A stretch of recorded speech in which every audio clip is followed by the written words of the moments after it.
আসসালামু আলাইকুম। নতুন একটা ভিডিওতে সবাইকে স্বাগতম। তো গণপ্রজাতন্ত্রী বাংলাদেশ সরকারের পোস্টমাস্টার জেনারেলের কার্যালয়ের উত্তর অঞ্চলের রাজশাহীতে বিশাল বড় একটা সরকারি চাকরির নিয়োগ বিজ্ঞপ্তি প্রকাশ করা হয়েছে। তো এই নিয়োগ বিজ্ঞপ্তি প্রায় ৭০০ পদ। এর বিভিন্ন রকমের সংখ্যা রয়েছে, বিভিন্ন রকমের ক্যাটাগরির পদ রয়েছে। তার মধ্যে গুরুত্বতম একটা পদ হলো পোস্টাল অপারেটর, যেটা ১৫ গ্রেডের একটা চাকরি। এখানে পদসংখ্যা রয়েছে ১২৬টি এবং এটা আবেদন চলবে ফেব্রুয়ারি মাস পর্যন্ত, ৯ ফেব্রুয়ারি তারিখ পর্যন্ত।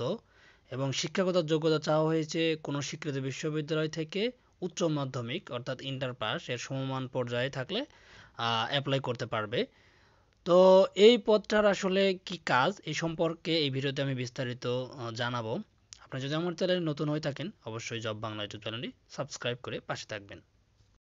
তো পোস্টাল অপারেটরের পোস্টিং এবং কাজের ধরন তো দেখুন, একজন পোস্টাল অপারেটর পদের কর্মচারীকে বিভাগীয় office, general post office, A grade জেলা প্রধান ডাকঘর, ব্রিগেড জেলা প্রধান ডাকঘর, উপজেলা post office, sub post office এর মধ্যে যে কোনো একটি অফিসে পোস্টিং দেওয়া হয়।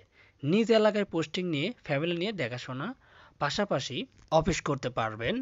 ৩ বছর টেনিওর পূর্তির পর এক অফিস থেকে অন্য অফিসে বদলি করা হয়। সকাল ৯টা থেকে বিকেল ৪টা পর্যন্ত অফিসের সময় এবং দুপুর ১টা ১৫ থেকে ২টা পর্যন্ত নামাজ ও খাওয়ার বিরতি।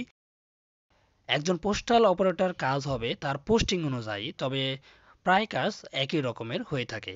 যেমন জেলা প্রধান ডাকঘরে পোস্টিং হলে যে ধরনের কাজ করতে হবে, প্রতিটি এ গ্রেড জেলা প্রধান ডাকঘরে ১৫ থেকে ৮৫ জন এবং ব্রিগেড জেলা প্রধান ডাকঘরে ৫ থেকে ২৫ জন পোস্টাল অপারেটর পদে কর্মচারী থাকে।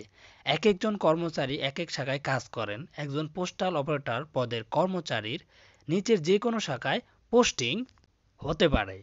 যে শাখায় পোস্টিং হবে সেই শাখার কাজ করতে হবে। ছোট অফিস হলে একসাথে ২-৩টা শাখার দায়িত্ব দেওয়া হয়ে থাকে। রেজিস্ট্রেশন শাখা, এই শাখার কাজ হলো কাউন্টারে বসে সাধারণ গ্রাহকের চিঠিপত্র বারকোড দিয়ে পিওএস মেশিনের মাধ্যমে ইস্যু ও রেজিস্ট্রেশন করা, তালিকা তৈরি করে সেগুলো ডাক গাড়িতে প্রেরণের জন্য প্রস্তুত করা, ডাক গাড়ি থেকে প্রাপ্তির পর চিঠিপত্র বাছাই করে সাব পোস্ট অফিসে ও পোস্টম্যানকে বিলির জন্য দেওয়া। তাছাড়া ২ নম্বরে জিইপিও ইএমএস শাখা, এই শাখার কাজও প্রায় একই ধরনের হয়ে থাকে। এরপর আরেকটা শাখা পার্সেল ও ভিপি শাখা, গ্রাহক বা পরীক্ষা কেন্দ্রের অধ্যক্ষ অথবা তার প্রতিনিধির কাছ থেকে পার্সেল, ভিপিপি বা পরীক্ষার খাতার প্যাকেট প্রাপ্তির পর তা ইস্যু করে ডাকগাড়ির মাধ্যমে গন্তব্য বা শিক্ষা বোর্ডে প্রেরণ করা।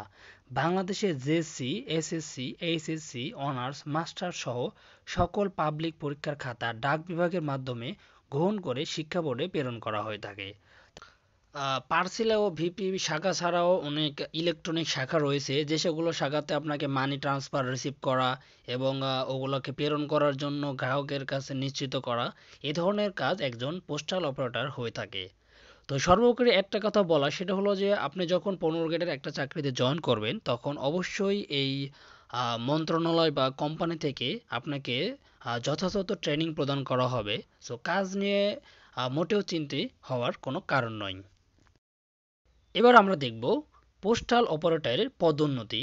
তো পোস্টাল অপারেটর পদ থেকে বিভিন্ন গুরুত্বপূর্ণ পদে পদোন্নতির সুযোগ রয়েছে। মূলত ৩টা বিভাগে পদোন্নতির সুযোগ রয়েছে। যেমন ১ নম্বরে রয়েছে পোস্টাল অপারেটর সহকারী পোস্টমাস্টার, এরপরে প্রমোশন পায় উপজেলা পোস্টমাস্টার, ডেপুটি পোস্টমাস্টার অথবা ব্রিগেড পোস্টমাস্টার বা জেলা পোস্টমাস্টার। এরপরে ২ নম্বর রয়েছে পোস্টাল অপারেটর থেকে প্রমোশন পেয়ে পরিদর্শক, আইপিও, এবার সুপারিনটেনডেন্ট, সহকারী পোস্টমাস্টার জেনারেল। এবং ৩ নম্বর বিভাগ রয়েছে পোস্টাল অপারেটর থেকে পিও হিসাবরক্ষক, জুনিয়র হিসাবরক্ষক, সিনিয়র হিসাবরক্ষক ও অ্যাকাউন্টস অফিসার। তো এই ছিল মূলত পোস্টাল অপারেটরের পদোন্নতি। এছাড়াও পদোন্নতির পাশাপাশি আপনারা কিছু ভাতা পেয়ে যাবেন।